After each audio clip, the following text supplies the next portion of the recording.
Okay, so let's get straight to it. We're gonna need eggs. That's 2 eggs. Some salmon. Next, we're gonna use some potatoes. I have 4 mini potatoes and some garlic and onion and some butter.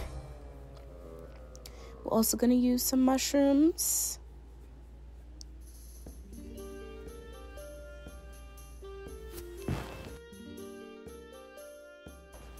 Okay, so now we must smash the garlic so we're able to peel it just like a banana. Peel it, peel it. Cut that little edge off. Now we're gonna slice them and then dice them.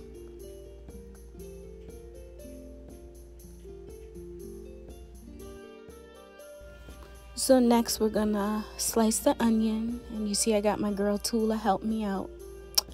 So my cousin taught me a little trick. She said that if you cut it along the sides of the onion, then your eyes won't water. But my eyes did water.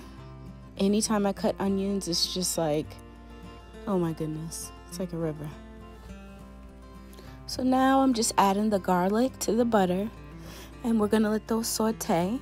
Then we're gonna add the onions, and we're gonna let those saute also. I decided to use 3 potatoes instead of 4, and my guy Jeffrey is gonna help me cut them in half, and then you do like a tic-tac-toe cut after you cut them in half. Basically, you'll see again as I cut them. I started adding some butter, and then I started to dice again, and that's that.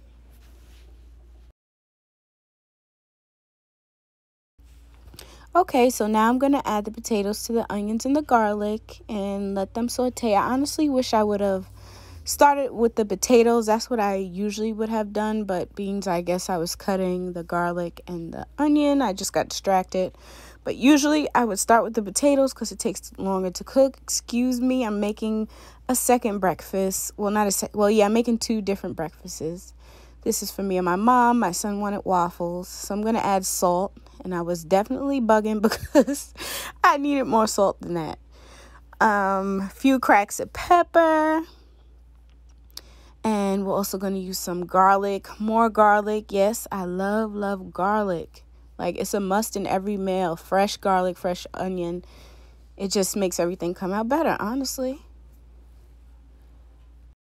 Now I'm going to just allow the potatoes, the onions, and the garlic to cook while I cut up my mushrooms. And I'm just going to, cut them any old way. So here I'm wishing I think I had something green. So you'll see me walk away for a second. Oh, no. I went to go get the sassoon. Put up on set. No. But, yeah, a little sassoon and potatoes just is lit.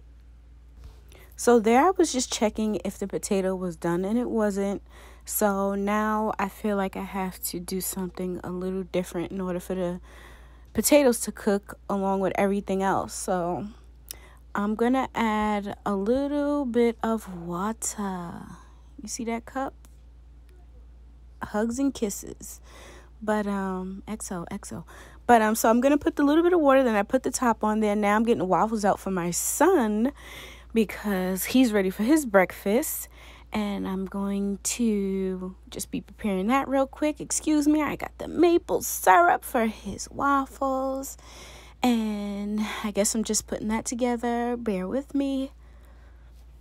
Okay, bang. So now we back to the potatoes. You see how that was steaming. Add the mushrooms, that little bit of water, that was good.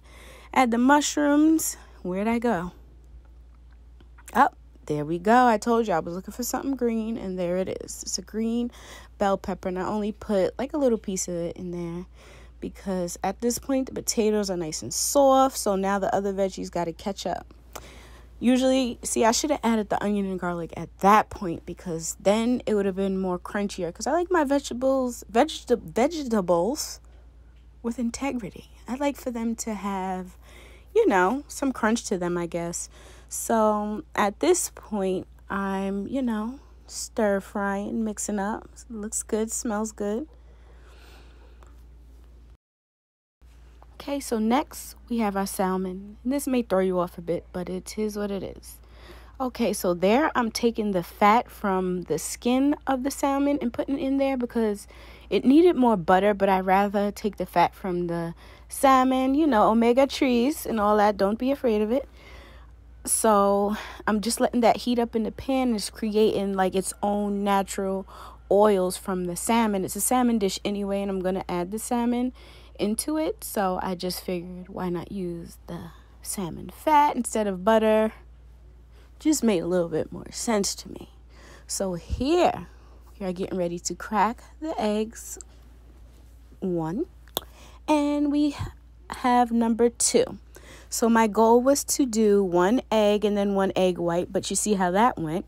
It all just went in there. So I'm going to grab a spoon and take out one of the egg yolks, because less is more sometime.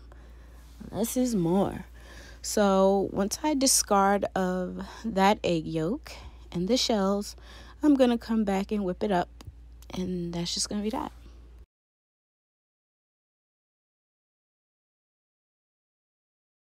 Okay, so I just scrambled the eggs. To those, I just added a little salt and a little pepper. And now we just added the salmon, and I'm just breaking it up. Had to turn it up a little bit. And we're just going to break it up gently, very gently, because you don't want it to be like tuna fish consistency. You want chunks of salmon, so you flip it basically, and you're just tender with it. That's all. And you see I had to put the top on it just so the steam can make the salmon hot, because it was cold. It was in the refrigerator overnight, so the steam helped it warm up basically more than cooking it anymore, because I didn't want it to be cooked too much more, because when you overcook salmon, it is dry and it is not nice. So that's what I was doing. So now I have some butter in the pan, and I put the eggs in the pan, and now I was just wiping up the counter and scrambling the eggs. There should be a technique to this. You should be gentle with the eggs also. Now I'm getting ready to plate for my mama. So I put down the eggs, and I put down the basically salmon hash, right? Because they have corned beef hash, so this must be salmon hash. I add a little cheese on the eggs. I just wanted a little bit of eggs because I'm not an egg fan.